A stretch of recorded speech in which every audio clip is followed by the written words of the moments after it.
Hey friends, welcome back to my channel housewife life. आज की video बहुत ही खास होने वाली है। अगर आप भी बीपीएससी टीआरई 3.0 की तैयारी कर रहे हैं तो यह वीडियो आपके लिए बहुत ही स्पेशल है। बहुत से ऐसे लोग हैं जो पढ़ना तो चाहते हैं, वो अपना रूटीन तो बना लेते हैं पर उसे फॉलो नहीं कर पाते और वो अपने टारगेट अचीव नहीं कर पाते। तो क्या करना चाहिए? तो आज मैं आपको इसी के बारे में बताऊंगी। अगर आप लोग अपने टारगेट को अचीव नहीं कर पा रहे हैं तो आप लोग चैलेंज लेकर पढ़िए। अब ये चैलेंज लेना क्यों ज़रूरी है, ये इफ़ेक्टिव होते हैं या नहीं, या इनको लेने से हमारी लाइफ में क्या चेंज आता है। चैलेंज हमें आलसी बनने नहीं देते। जब भी हम लोग चैलेंज लेते हैं तो उस समय तो हमारा दिमाग बहुत ही ज़्यादा एक्टिव रहता है और हमें लगता है अब से हम ऐसा ही करेंगे, पर बाद में हमारा माइंड लेज़ी हो जाता है, आलसी हो जाता है। आप जब भी चैलेंज लें उसे पूरा करें, दिमाग को आलसी ना बनने दें। आप सुबह उठते ही अपना दिन भर का रूटीन बनाइए कि आपको दिन भर में कौन कौन से टॉपिक ख़त्म करने हैं। अब आपने सुबह जो भी टॉपिक अपने रूटीन में ऐड किया है उसे कंप्लीट करने में पूरी जान लगा दीजिए।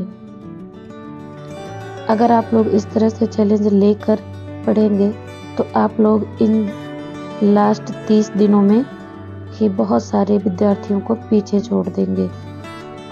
मैं अपनी पढ़ाई चैलेंज लेकर ही कंप्लीट करती हूँ। ज़रूरी नहीं है कि आप लगातार 8 घंटे तक बैठकर पढ़ते रहें।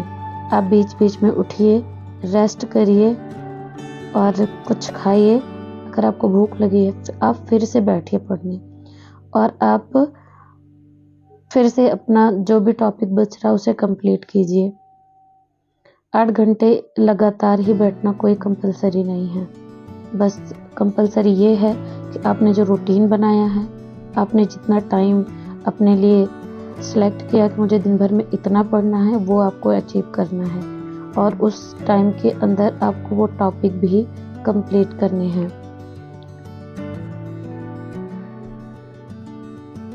और पहली बात तो आपको पता होना चाहिए कि आपका सिलेबस क्या है, आपके सिलेबस में क्या क्या चीज़ें पूछी जानी हैं। आप उस टॉपिक को अपनी बुक में नोट करके रखिए और टॉपिक वाइज टॉपिक एक टॉपिक करके आप ख़त्म करिए। और जब ये सारे टॉपिक ख़त्म हो जाएं फिर उसके बाद आप उन टॉपिक्स का रिवीजन कीजिए और हो सके तो कहीं से मॉक टेस्ट या टेस्ट सीरीज ज्वाइन कर लीजिए और उसे लगाइए। अगर आप जूनियर की तैयारी कर रहे हैं तो आप सबसे ज़्यादा फोकस अपने मेन सब्जेक्ट पे रखिए। अगर हिस्ट्री है तो आप हिस्ट्री सबसे ज़्यादा पढ़िए और जीके जीएस को 1 या 1.5 घंटे दीजिए, वो इतना काफ़ी है। अगर 1-2 घंटे आप डेली दे रहे हैं तो जीके जीएस उतना कंप्लीट हो जाएगा, क्योंकि जीके जीएस बहुत ज़्यादा नहीं, 40 नंबर का है और उसमें भी अलग अलग पार्ट हैं, हिस्ट्री, ज्योग्राफी, करंट, मैथ, ये सब चीज़ें हैं। तो सबसे ज़्यादा फोकस आप अपने सब्जेक्ट पे कीजिए। और अगर आप प्राइमरी की तैयारी कर रहे हैं तो आपके लिए बहुत सारे सब्जेक्ट हैं। आपको हर सब्जेक्ट को डिवाइड कर लेना चाहिए और आपको देखना है कि कौन सा सब्जेक्ट आपका अच्छा है और कौन सा सब्जेक्ट आपका वीक है। जो सब्जेक्ट आपका वीक है उसे आप ज़्यादा टाइम दीजिए और जो सब्जेक्ट आपको लगता है कि हाँ ठीक ठाक है, रिवीजन करेंगे हो जाएगा, तो आप उसे कम टाइम दीजिए। लेकिन ये नहीं कि आपको उसे पढ़ना ही नहीं है, वो आपका अच्छा पॉइंट है कि आपको वो चीज़ें अच्छे से आ रही हैं तो आपको उसे पढ़ते रहना है। क्योंकि अगर जो आपका वीक है वो नहीं संभला तो कम से कम जो आपका अच्छा पॉइंट है वो तो संभला रहेगा। तो आपको टाइम हर सब्जेक्ट को देना है।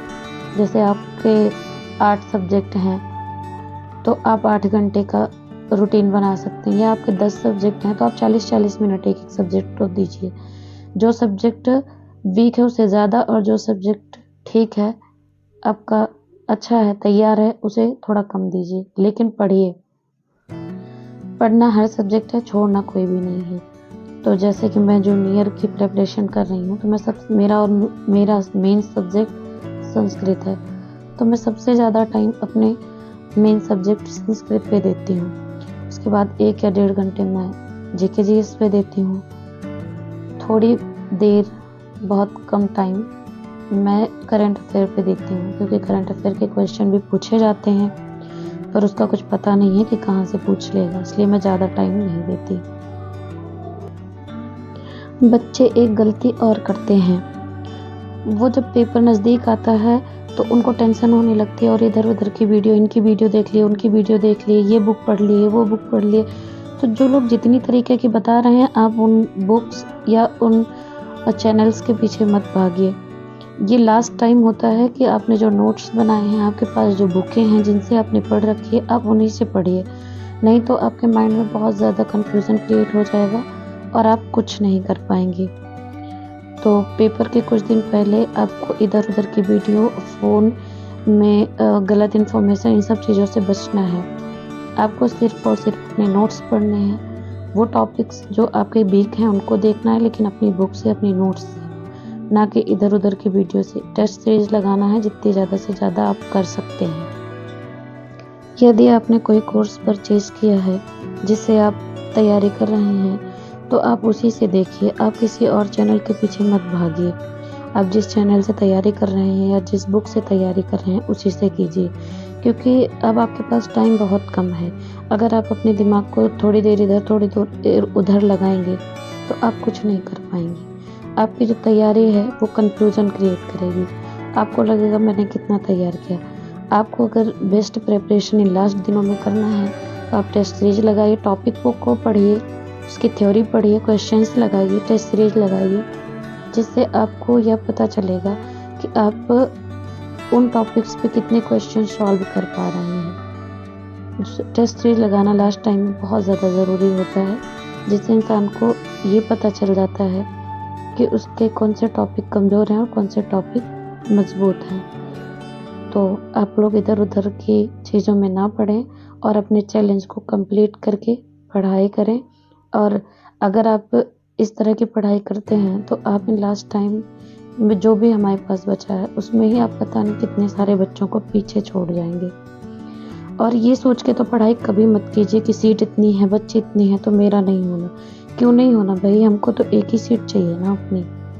हमें तो हमारी एक सीट से मतलब है, और इतनी सारी सीटें कौन ले जाएगा कौन नहीं, उससे हमें नहीं मतलब है। तो हमें हमारी एक सीट के लिए पढ़ाई करनी है। और अगर हम सही से पढ़ेंगे तो ऐसा नहीं है कि कंप्लीट नहीं कर पाएंगे, हम ज़रूर अचीव कर लेंगे अपना टारगेट। और हर काम कीजिए, लेकिन हर काम से ज़्यादा प्रायोरिटी अपनी पढ़ाई को दीजिए। तो चलिए फ्रेंड्स, मिलेंगे फिर किसी और नेक्स्ट वीडियो में इसी तरह की मोटिवेशनल कुछ बातों के साथ, जो शायद आपकी पढ़ाई के लिए थोड़ी सी आपकी पढ़ाई को इम्प्रूव कर सके। तो मेरा वीडियो आप लोगों को कैसा लगा कमेंट करके ज़रूर बताएं, और ज़्यादा से ज़्यादा चैनल को लाइक शेयर करें। और अगर हमारे चैनल पे पहली बार हैं तो चैनल को सब्सक्राइब भी ज़रूर करें फ्रेंड्स। यह वीडियो मैंने स्पेशली उन बच्चों के लिए बनाई है जो TRE 3 की तैयारी कर रहे हैं, क्योंकि TRE 3 वाले बच्चों के पास अब बहुत ही ज़्यादा कम टाइम बचा हुआ है। वो इन टाइम में जितनी ज़्यादा से ज़्यादा तैयारी कर सकते हैं करें। धन्यवाद फ्रेंड्स।